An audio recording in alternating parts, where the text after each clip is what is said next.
Saudi আরবকে গোলবন্যায় ভাসিয়ে H গ্রুপের point table এলোমেলো করে দিয়েছে স্পেন।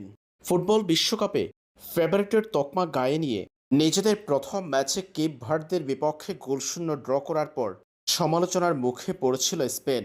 সেই সমালোচনা কাটিয়ে এবার সৌদি আরবকে রীতিমতো গোলবন্যায় ভাসিয়ে বিশাল জয় পাওয়ার মধ্য দিয়ে 3 পয়েন্ট অর্জন করেছে 2010 সালের বিশ্ব চ্যাম্পিয়নরা, যার মধ্য দিয়ে এইচ গ্রুপের পয়েন্ট টেবিলে সবার উপরে জায়গা নিশ্চিত করেছে স্পেন, যেটা আর্জেন্টিনার জন্যও স্বস্তির বটে।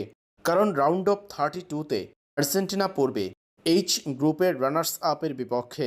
যদি তারা গ্রুপ চ্যাম্পিয়ন হতে পারে, আর্জেন্টিনার খেলার ধরন দেখে বোঝা যাচ্ছে গ্রুপ চ্যাম্পিয়নই হবে তারা যে গ্রুপে। আর স্পেন এই ধারাবাহিকতা ধরে রাখতে পারলে আর্জেন্টিনা স্পেনের রাউন্ড অফ 32-তে মুখোমুখি হওয়ার কথা নয়, যেটা দুই দলের জন্য স্বস্তির বটে। এদিকে সৌদি আরাবিয়ার বিপক্ষে ম্যাচের প্রথমার্ধেই 14 মিনিটে 3 গোলের দেখা পেয়েছে স্পেন। পুরো ম্যাচের 65% বল দখলে রেখে প্রতিপক্ষ সৌদি আরাবিয়ার জালে 21 শট নিয়েছে স্পেন, যার 9টি ছিল লক্ষ্য বরাবর। ম্যাচের 10 মিনিটে লামিন ইয়ামালের গোলে এগিয়ে যায় স্পেন। বিশ্বকাপে নিজের প্রথম গোল করে শেষ দায় লুটিয়ে পড়লেন লামিন ইয়ামাল। মিকেল ওয়ারজেভালের অ্যাসিস্ট থেকে গোল করেছেন স্প্যানিশ এই তারকা।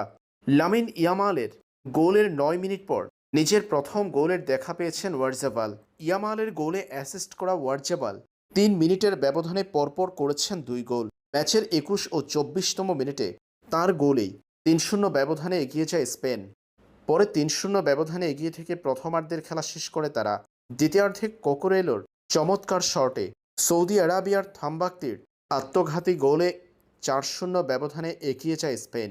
শেষ অংশে স্পেনের গোল বাতিল না হলে 5-0 গোলে জিততে পারত তারা।